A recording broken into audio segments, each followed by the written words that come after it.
Howdy, everybody. Thank you for joining us today on another podcast. Today we have Sara Briseño Gerrish. How are you, Sara? I'm doing great. We are here to talk about your campaign. You are running to be a part of Texas Realtors Leadership. You've been running now for how many months? Oh, I kind of lost count, but campaign season kicked off May of 2025. So this has been a long journey, and I know you've enjoyed it. I wanted to have the opportunity to ask you questions. Now, you've been out, you've been doing the stump speech, trying to meet as many people. I wanted to give people the opportunity to hear the Sara that I know, because I think you and I kind of started participating in the board around the same time. Sure did. Right? Many years ago. So, because I remember I got here and you hadn't started serving. I think you had part of the founding members for YPN. I think I was that person in the back of the committee room, like too quiet, too shy to say anything. But yes, I was one of the founding members of our YPN network. And I remember being the lawyer, they put me in charge of nominating committee in your first interview.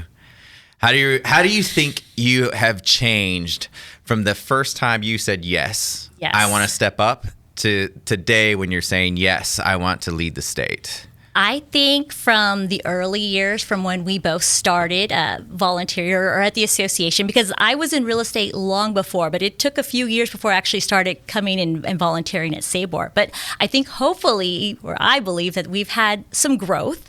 I think in the early years, I was trying to find my place. I was trying to get an understanding of how all the things worked.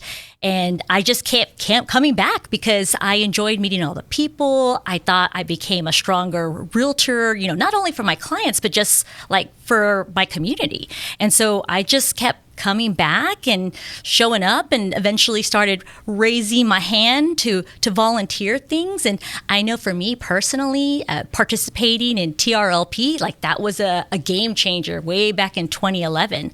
And I started kind of building some more confidence in myself. And as the years went by and I had a better understanding of how, the association supports its members, I became more confident in that, not only in my ideas, but in my abilities, that I could help, lead our association. And eventually, I got, the big spot right here at Sabor. Yeah, for sure.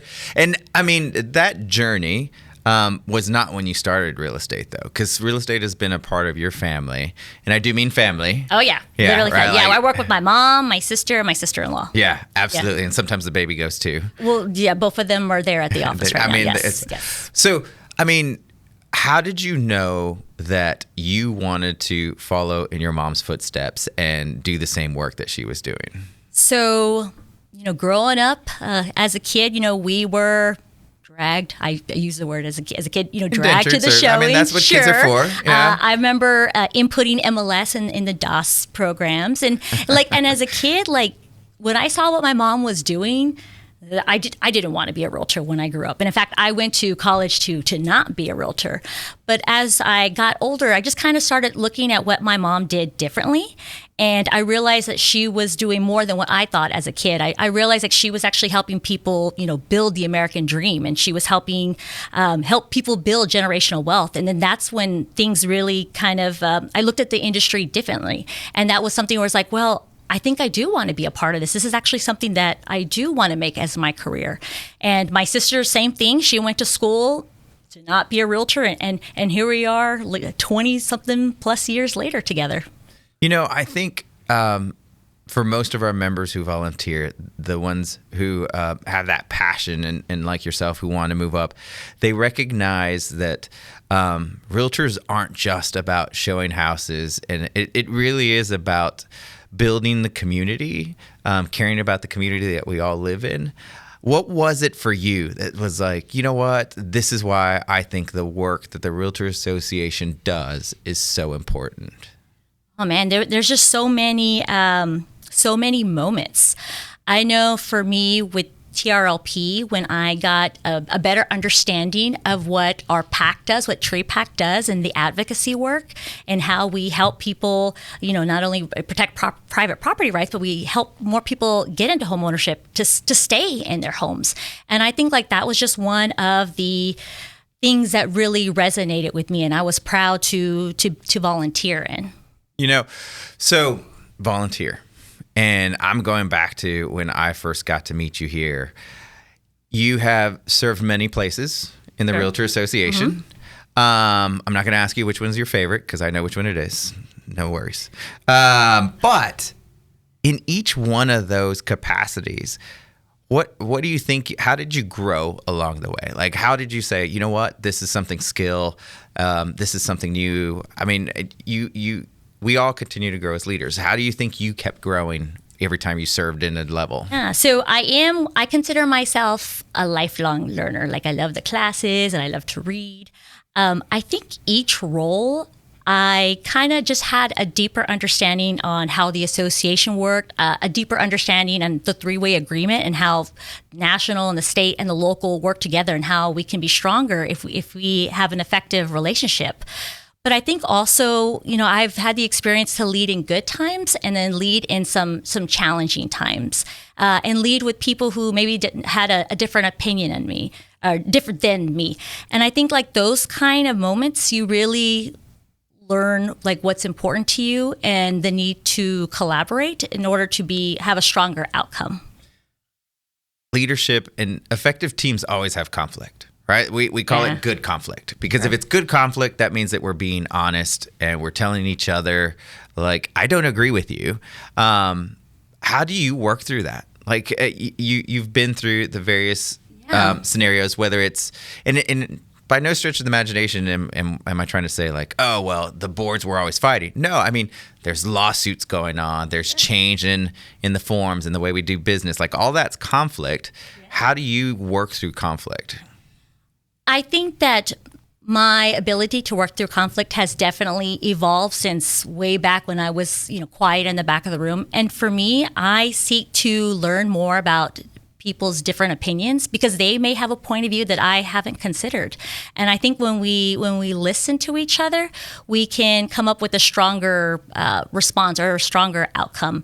And I think that's just something that I've learned over the years through experience, that even though my ideas, maybe I think they're great, maybe they're not always the best ideas. And I think we're stronger when we have diverse opinions at the table. I've seen that.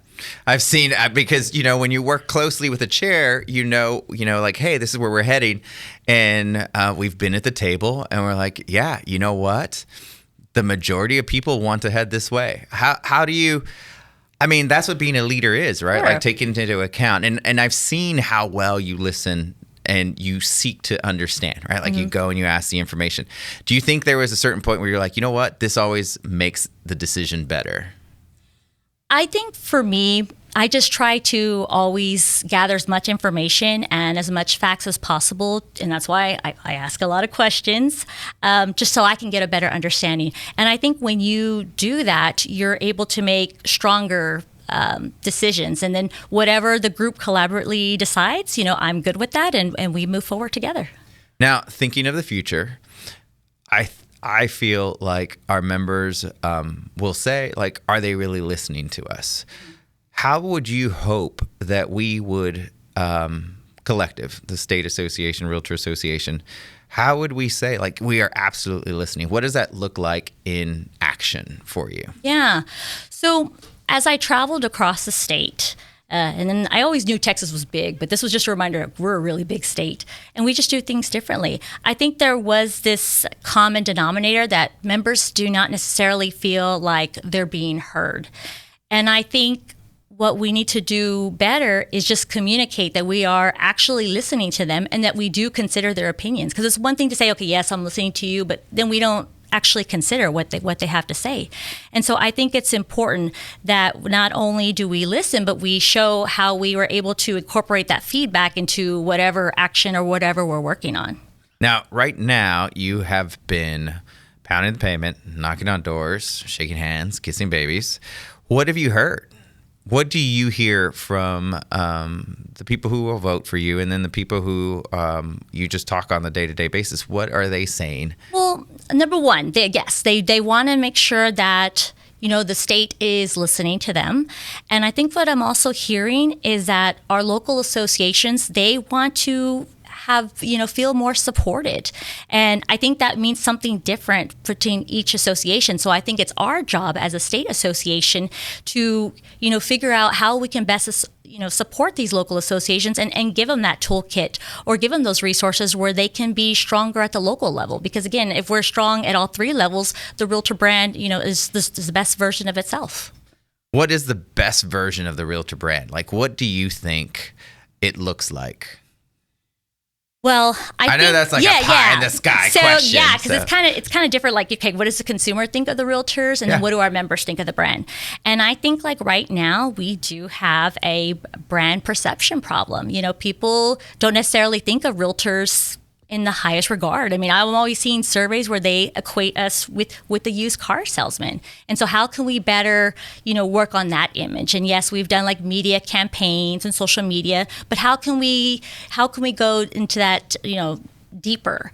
And I think with our members, are feeling like, okay, so what are the tangible resources that the state is offering us? And same thing with the local association. What are the tangible resources that the state is doing? And I think those are all very important things to consider. And I think when you're a member-driven organization, you always have to keep in mind, make decisions on what is best for the members. Now, I think the way you head that way is a part of the pillars that you've kind of been focusing on. Mm-hmm. I'm going to go very structured here for a minute instead of just a free-for-all, but I want to go through the pillars and give you the chance to tell people like, hey, this is why this pillar heads us in that direction, this pillar, right? So starting with the first one, to advocate. Tell us about being an advocate. Yeah, so advocacy is the cornerstone of what we do. I mean, we are very well organized as a realtor association. I love going to the Hill and advocating for our private property rights. And so we've done a lot of good, but that also means to advocate for our members and our industry. And I have a lot of experience in that, local, state, and the national, that I think that has gotten me ready to serve as a better advocator at the state level. And I mean, when we think of advocate, right, I think in this role, we're talking about the person who is going to represent us, the person who's going to go shake hands with the governor or the electeds. What most excites you about that component of being that advocate for the Realtor brand? I'm just excited at the idea or the possibility that I can help elevate our profession. I can help whatever capacity to get more people in home ownership. And, I just will have whatever I can do to help improve our industry. It's a lot of people's our livelihood, and what can we do to just make our industry better? When we talk about advocate, I do this whenever I go to non-realtor but other industry meetings, is explain to them, hey, when we say advocate, we're not talking about, hey, we're advocating for the realtors, like how this is in the best interest of me and my business. And we're talking about everyone who is owning a home, anyone who wants to own a home, and those who will in the future want to own a home. And I think that's the coolest part about the realtor advocacy arm is that it's not just about how do we help ourselves, but it's really how we help our entire community. Exactly. And I think things like, like the homestead tax exemptions, increase in that, squatters' rights, all these things I think do affect. And I'm always proud to help move that needle forward. Next pillar, empower. Tell us about empower. Empower to me just means like, how is the association, giving the realtors the tools to be their best versions of themselves, giving their association, the best versions of themselves. And to me, that's just continually to invest in resources, whether that's education, whether that's toolkits, whether that's different forms. What can we do in order for them to be better, not only for themselves, but how can they be better for the consumer? Now more than ever, do you think that the Realtor Association has an opportunity to help our members given the constant change that's going on? Yeah, I mean, I think that certainly is a challenge of what the realtors are facing, but I think this is an opportunity for Texas realtors to help lead on what it means to be a realtor in today's, world of changes. And I think that if we are, consistently looking for ways to improve and to help our members, I think we can certainly be leaders in the country. And what do you think leading like a realtor today looks like? I think what it means is like, it's just, we're in a lot of difficult times, with the members and with the consumers. And I think what it means to lead now is just to be willing to make tough decisions. And, I've never been a fan of like, well, this is the way we've always done it, so that's why we should keep doing it. If there is a better way or a more efficient way, I think it's something that we should seriously consider. And I'm not afraid to make hard choices, and I'm not afraid to, introduce an idea.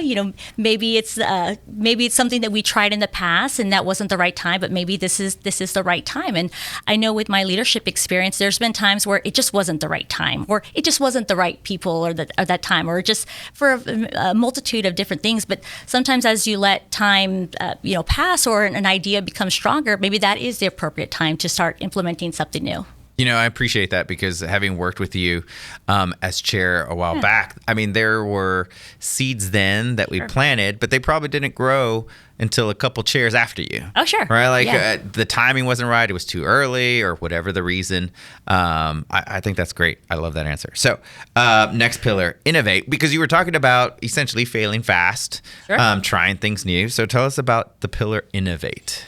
I think that's just the same thing. Like, are we doing things, more efficient? Is there a better way of doing things? And again, back to the things where we don't always have to do things the same way if there's something better. And I think something easy is like, AI. We're always talking about AI, and I think like a lot of people are like, oh, it's gonna replace us in the industry, but AI will never replace the human component of us. And so I think that if you're a smart, efficient realtor, you're going to use AI to help you become more efficient and to help more people. And I don't think it's going to replace us, but how can the association use those kind of tools to help support the memberships in the association become more efficient? The best response I've gotten to someone who said, oh, AI is going to take my job is, AI won't take your job, but the people who know how to use it effectively, they might. Because they're going to be really efficient, right? And, I mean, if you can leverage tools, and that's all of our members have done, right? They leverage the tools, the ones we provide, some of them they get on their own, to be effective. Yeah. It's a hard business. I mean, real estate has been a hard business. How do you think that innovation has sped up or slowed down over the last few years? So a statistic I learned this past year was that a third of our state membership has been in the business less than 5 years. And to me, that's just shocking. And I've always known our industry is hard. I know it's hard to achieve longevity. So how do we make our members stronger? How do we make them more efficient? And I think that that's what the innovate pillar to me means, is like, how can we make them, the best versions of themselves? I think the goal of the association is to help those people who have just started in the business to make it the profession that they were hoping it would be, right? Do you remember why your mom decided to be a realtor, and what it was that called her? Yeah. So, she started off as a bookkeeper for a real estate office, and someone tapped her on the shoulder, and that kind of evolved into her eventually, buying her own brokerage. And, we were around then, and, eventually my sister and I, started working there full time. And here we are. For me, 2026 is going to actually mark 25 years in the business officially, not counting all the child labor years. But my one regret, though, is I really wish I would have gotten involved in the association sooner, because I think I could have been a stronger realtor. I think I could have done more good for my community if I had made that decision to get involved. I got you. Last pillar, unite. Unite.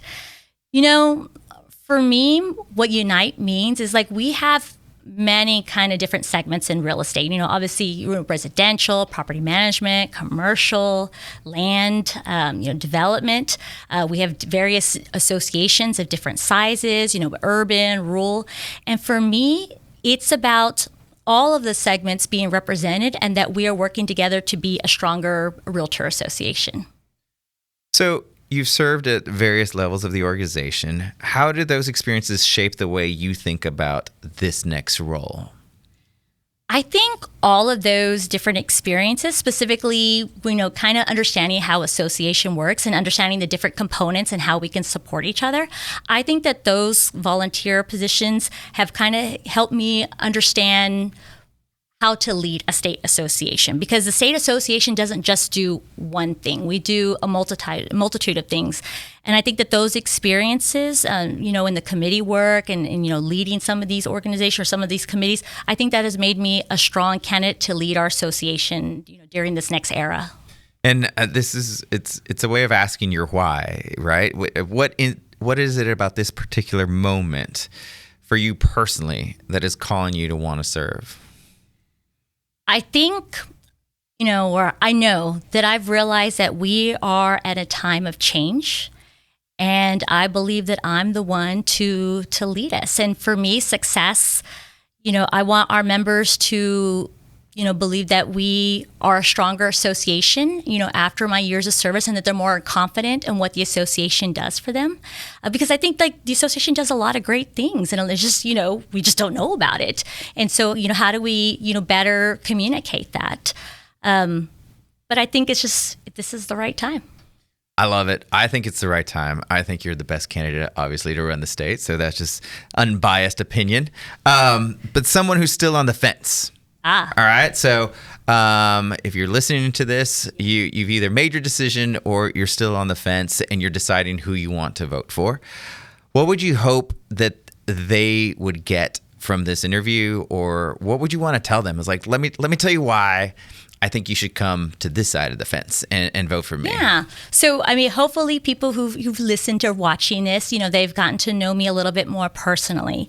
But I think that hopefully that they will understand that I am the well-rounded candidate. I have an understanding how the association works.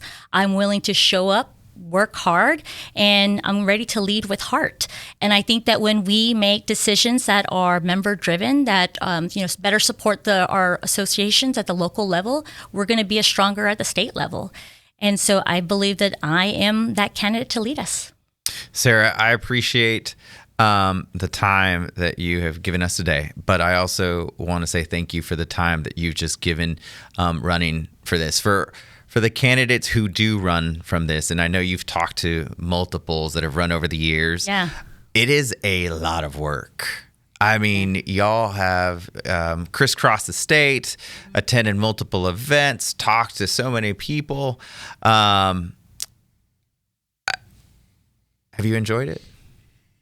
I'm a long distance runner. We're a long distance runners, so we know how to do endurance. And this has definitely been a different adventure of endurance. And what I've enjoyed about it is that I've really learned just how different that Texas is, and how can we be better to support that. And I've enjoyed that learning experience and learning, what people's perceptions of what we do at the state level. I've learned about I have a whole running list of ideas just talking to members. So I've enjoyed that capacity, and I'm ready to, get those lists and implement them into processes. I love it. Well, I do appreciate the time you've given to commit to this, and we are extremely optimistic and proud that you have been representing us in this. And so if there's any final words you want to send us off with, please feel free, and I'll let you close us out. Yeah, no. So, I'm Sara Briseño Gerrish. I'm running for Texas Realtors 2027 Secretary Treasurer. I hope to earn your vote, and because I believe that I'm the next one to lead us. And so I'll be there ready to ask the questions and listen to the members, and any decisions I make, it'll be with the members' best interests at heart. Thank you, Sara.